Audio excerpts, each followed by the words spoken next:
morning mga ka-joggers. Special mention kay Aki, Ate Felicita, Tita Long, Kuring King, Rosie, Maylin, kaya-kaya kong pumunta rito. Nana Doring, Ate Peli, Ate Regina, ayan.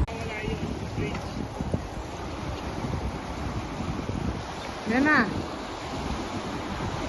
Hello, Philippines. Andito na ako sa Golden Gate Bridge.